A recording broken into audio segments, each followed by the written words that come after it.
Hi guys, welcome to my channel PRG coin. मेरा नाम है विनय। आज हम इस एपिसोड में जानेंगे कि क्रिप्टो करेंसीज क्या होती है। आपने बिटकॉइन, इथेरियम, डॉजकॉइन, एनएफसीज इन सब के बारे में सुना होगा, बट क्या आप जानते हैं कि ये क्या होते हैं? आज हम इन सब के बारे में डीप से जानेंगे। इससे पहले मैं आपको कुछ बताना चाहूँगा। ये चैनल सिर्फ और सिर्फ नॉलेज के लिए बनाया गया है। हम यहाँ पर कोई फिनेंशियल एडवाइस नहीं देते हैं।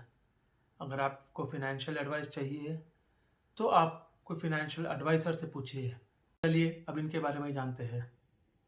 जब दुनिया में पैसा नहीं होता था तब बार्टर सिस्टम चलता था। बार्टर सिस्टम क्या होता है? बार्टर सिस्टम का मतलब है कि हम एक चीज़ देकर दूसरी चीज़ लेते थे। जैसे बकरी देकर घोड़े ले लिए, घोड़ा देकर गेहूँ ले लिया, गेहूँ देकर चावल ले लिया। अभी ये तो एक हद तक ठीक था, बट उसके बाद सिल्वर, गोल्ड और कॉपर के कॉइन्स आए। इनकी वैल्यू उन प्रेशियस मेटल्स की वैल्यू जितनी थी। कॉपर की कम, उससे थोड़ी ज़्यादा सिल्वर की और उससे ज़्यादा गोल्ड की। उसके बाद आए एस्टैब्लिश्ड बैंक्स, गवर्नमेंट्स। गवर्नमेंट्स ने पेपर करेंसी दी। पेपर करेंसी के वजह से हमको हेवी ब्लॉक्स ऑफ मेटल कहीं पर कैरी नहीं करना पड़ता। हम पेपर करेंसी यूज़ कर सकते हैं किसी भी चीज़ को खरीदने और बेचने के लिए। और आज हम उस युग में पहुंच चुके हैं जहां पर हम क्रेडिट कार्ड और डेबिट कार्ड यूज़ करते हैं। आज हम क्रेडिट कार्ड, डेबिट कार्ड और ऑनलाइन ट्रांजैक्शंस की मदद से पैसा एक अकाउंट से दूसरे अकाउंट में भेजते हैं। बट क्या फिजिकली पैसा ट्रैवल करता है? नहीं। कुछ नंबर्स इस अकाउंट से उस अकाउंट में जाते हैं। आपको इतना सारा इंट्रोडक्शन इसलिए दिया गया है कि आप क्रिप्टो करेंसी को और बेहतर जान पाए। क्रिप्टो करेंसी में हर एक चीज़ का हिसाब कि किसने किसको कितना पैसा दिया है एक बड़ी स्प्रेडशीट में रखा जाता है, जिसको हम एक लेजर कहते हैं। और ये लेजर कोई बैंक नहीं रखती, ये हर एक आदमी के लिए ओपनली अवेलेबल है। और हर एक आदमी जो क्रिप्टो करेंसी यूज़ कर रहा है उसके पास इस एक लेजर का कॉपी होता है। इस लेजर की मदद से हम हर एक ट्रांजैक्शंस की ट्रैक रख सकते हैं कि कौन सा ट्रांजैक्शन कब हुआ है। क्रिप्टो डिसेंट्रलाइज्ड है। डिसेंट्रलाइज्ड का मतलब क्या है? कि मतलब कोई भी गवर्नमेंट, कोई भी बैंक इसकी ट्रैक नहीं रखती, इसका रिकॉर्ड नहीं रखती। इसका रिकॉर्ड हर एक यूज़र जो क्रिप्टो करेंसी यूज़ करता है उसके पास होता है। कोई एक आदमी, कोई एक सेंट्रल ऑर्गेनाइजेशन या कोई सेंट्रल बैंक या कोई प्राइवेट बैंक इसका इंचार्ज नहीं है। इसका मतलब हर एक ट्रांजैक्शन जो किया जाता है वो उस लेजर में एंटर होता है और उस लेजर की करोड़ों कॉपीज रहती है जो हर एक आदमी के पास रहती है जो उस नेटवर्क को यूज़ करता है। इसका मतलब अगर ए एक इथेरियम बी को भेजना चाहता है तो पहले उस नेटवर्क में हर एक कंप्यूटर जो भी कनेक्टेड है पहले वो अपने लेजर में चेक करेगा कि ए के पास एक इथेरियम है क्या। अगर है तो फिर उस हर नेटवर्क पर हर एक लेजर में ये एंट्री करी जाएगी कि ए से बी को एक इथेरियम जा रहा है और उसके बाद ही बी को एक इथेरियम मिलेगा। इस सिस्टम को हैक करना नियरली नामुमकिन है। अगर कोई सोचे कि वो खुद के लेजर में एडजस्टमेंट कर कर अमाउंट बढ़ा ले तो ये पॉसिबल नहीं है, क्योंकि हज़ारों कॉपीज़, करोड़ों कॉपीज़ से उस लेजर को मैच करा जाएगा और फिर पता चलेगा कि कुछ तो गलत है, तो वो ट्रांजैक्शन फुलफिल नहीं होएगा। अगर 99.9% लेजर भी 0.1% लेजर से मैच नहीं होता है तो वो ट्रांजैक्शन सक्सेसफुल नहीं होएगा। क्रिप्टो करेंसी की मदद से हम पैसा एक जगह से दूसरी जगह बड़ी आसानी से भेज सकते हैं।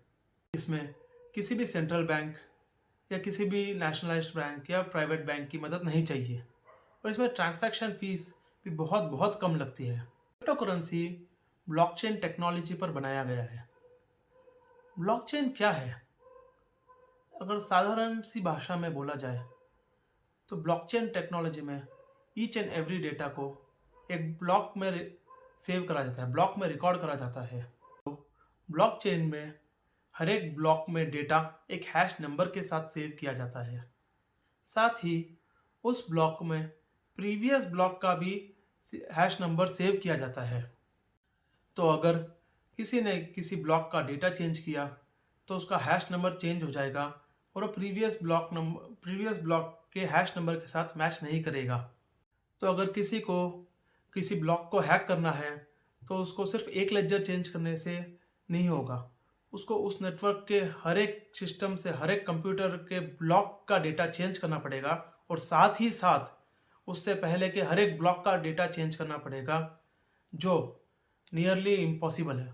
अभी नेक्स्ट पॉइंट में आते हैं कि क्रिप्टो करेंसी की वैल्यू क्या है, किस हिसाब से बढ़ रही है, कौन इसको मैनेज कर रहा है। तो इसके लिए मैं आपको एक एग्जांपल देना चाहूँगा।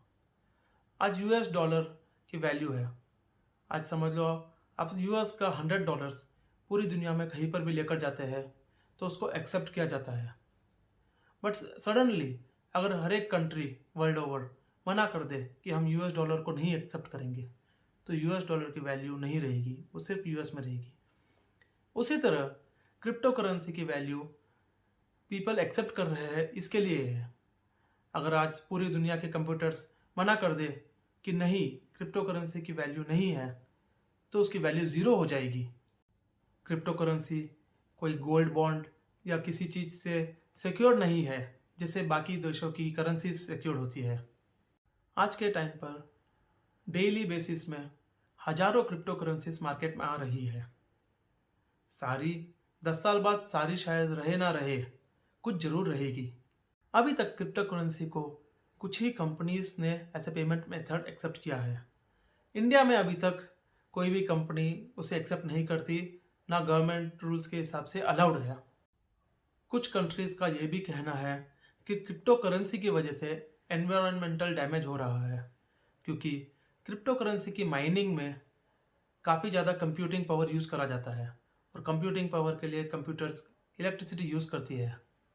क्रिप्टो करेंसी की मदद से आप अनोनिमसली पैसा एक जगह से दूसरी जगह भेज सकते हैं बिना कोई सेंट्रल बैंक या प्राइवेट बैंक की मदद से। इसकी वजह से गवर्नमेंट को ये भी डर रहता है कि क्रिप्टो करेंसी इलीगल ट्रांजैक्शंस के लिए यूज़ करा जाता है। क्रिप्टो करेंसी में आपको एक पब्लिक की मिलता है, जो एक्चुअल में हर एक आदमी जो उस नेटवर्क पर है वो देख सकता है कि पैसा इस पब्लिक की से उस पब्लिक की में गया है, बट उनको ये नहीं मालूम कि वो पब्लिक की किस इंसान की है। क्रिप्टो करेंसी का कॉन्सेप्ट एक बहुत कॉम्प्लेक्स चीज़ है, जिसको मैंने इस वीडियो के माध्यम से एक सिंपल से सादे से तरीके में समझाने की कोशिश करी है। अगर आपको ये वीडियो अच्छा लगा तो प्लीज़ लाइक एंड सब्सक्राइब कीजिए। Thank you. मिलते हैं अगले वीडियो में।